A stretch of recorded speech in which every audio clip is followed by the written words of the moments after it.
dapat dikaitkan dengan dua alasan. Ini yang coba kita kembangkan, bahwa penyebab langsung dari kelemahan sistem politik adalah perubahan mendadak di tahun awal 2020-an, yaitu dari sistem presidensial gaya Amerika muncul ke sistem parlemen ya. MPR bukan lagi lembaga tertinggi negara, yang memungkinkan akhirnya banyak partai, menimbulkan persaingan jika bukan disebut katakanlah pertikaian yang terus-menerus antar partai, yaitu ada sandera. Nggak mungkin seseorang bisa menjadi calon kepala daerah kalau nggak ada suara. Nggak mungkin katakanlah seseorang bisa menjadi kepala daerah kalau tidak mengakomodasi kepentingan tertentu. Sebetulnya isu-isu ini atau bentuk ini itu berkembang di masyarakat. Saya percaya bahwa masyarakat Indonesia itu pintar. Meskipun ada ahli yang mengatakan IQ orang Indonesia itu cuma 75. Kalau 75 kan lebih pintar dari monyet sedikit. Saya tidak setuju. Orang Indonesia banyak pintar-pintar kok. Bapak Ibu yang ada di ruangan ini bukan luar biasa pintarnya. Nggak main-main gitu. Jadi menurut saya jangan dibiarkan katakanlah pertikaian ini berkembang terus yang menyebabkan akhirnya kita justru terkungkung atau terkooptasi dengan hal yang tidak yang tidak positif, yang tidak produktif dalam hal ini. Coba kita lihat ini hasil survei Litbang Kompas di 2024 itu. Itu dilihatkan tuh yang setuju 41%, yang tidak setuju 40%. Tapi nggak disebutkan ditelitinya di mana. Ada generasi Z benar, generasi Y benar dan seterusnya. Tapi di mana? Apakah cuma di perkotaan atau ada di pedesaan? Bisa jadi justru yang setuju itu lebih dari 41,1%. Melihat tadi dari bagaimana orang melihat pentingnya meminta katakanlah militer masuk ke jabatan-jabatan tertentu itu. Nah, jadi yang sangat setuju ada 5,6, yang sangat tidak setuju 9 sekian. Karena nggak lihat pangsa katakanlah pollingnya di mana, di perkotaan kah, di pedesaan kah, atau di kota pun mesti kategorinya metropolitan kah, atau barangkali di provinsi mana tidak. Karena setiap provinsi tentu akan berbeda, termasuk juga tingkat pendidikan akan berbeda di dalam opininya mendukung atau tidak.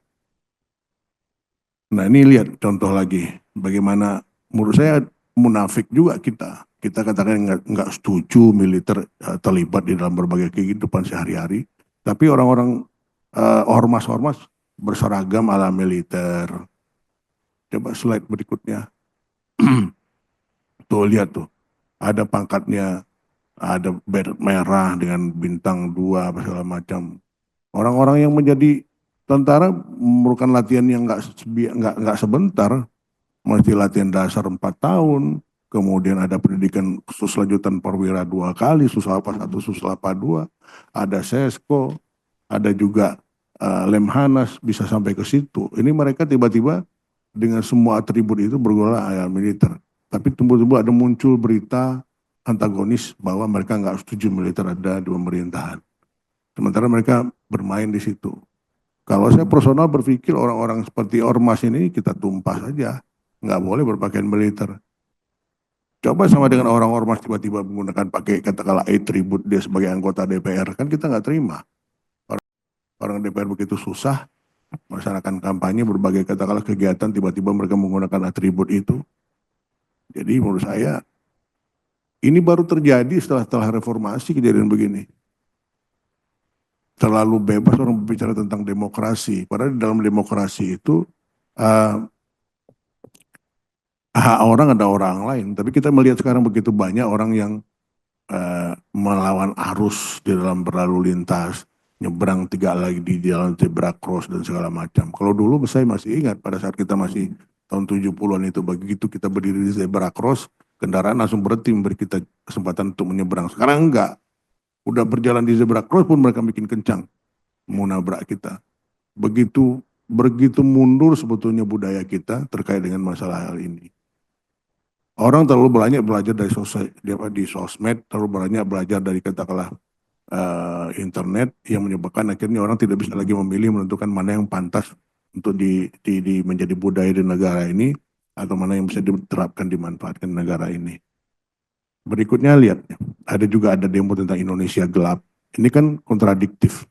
Ada 7 hal yang mereka sampaikan, tapi yang menjadi perhatian saya mereka bicara tentang menolak dia dui fungsi. Saya pikir bukan bicara tentang dui fungsi, Di dalam 7 poin itu, 1 poin menyangkut tentang difungsi ini pesanan.